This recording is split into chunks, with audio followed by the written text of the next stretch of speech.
So let's get started. Our ingredients: onion leek, red bell pepper, string beans, carrots, and yung pastang gagamitin natin is penne rigate, red pepper crush, Nestle cream, tuna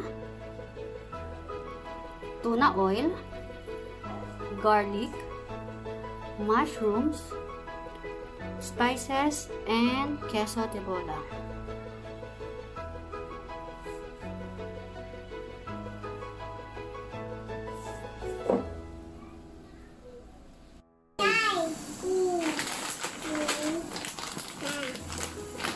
Earlier, nagpakulo na po tayo ng tubig na may oil and salt. Lalagyan na natin penne.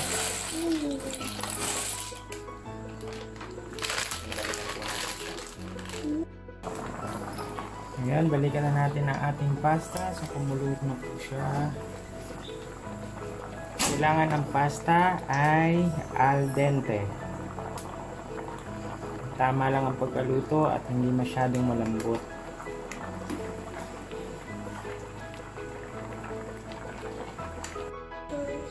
So guys, una natin ilalagay yung oil ng tuna. Since wala tayong palm oil ng tuna ang gagawin natin. Una natin yung garlic.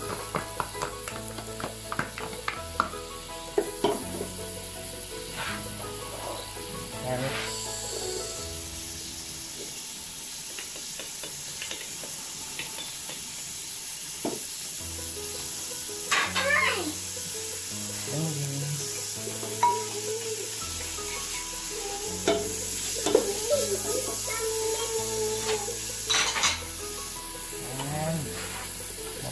Mushroom.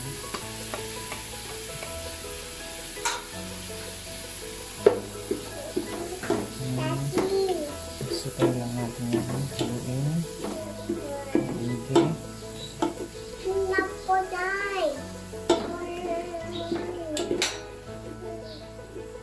So, palitan lang natin ng konti. So, lagyan po natin ng butter para lalong bumango.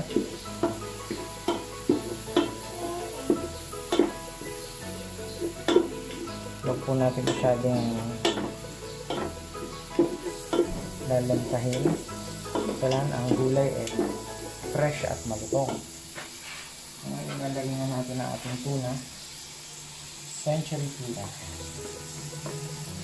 So, healthy daw.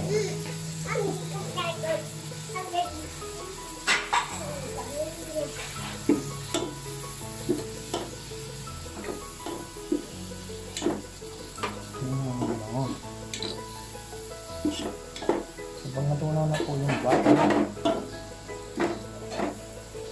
pwede na natin ihalo ang red bell pepper.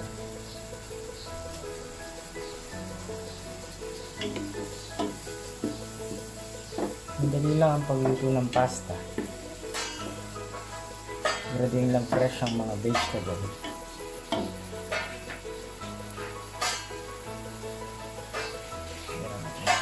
Spices. Ito may magic sarap, salt and pepper, and yung ating spices from Bahrain.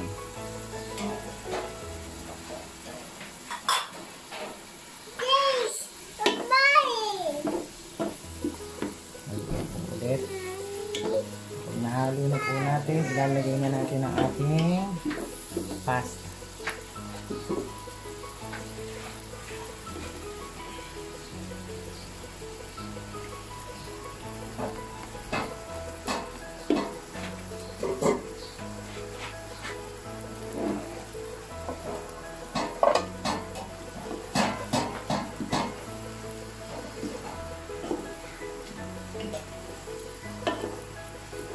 Nahalo na po natin ang ating pasta para siya ay maging creamy. Add natin na Nestle cream.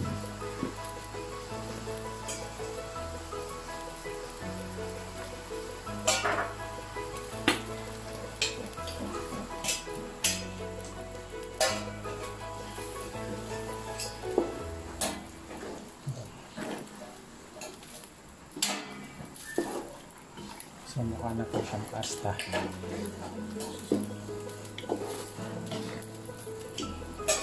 Wow, creamy pasta.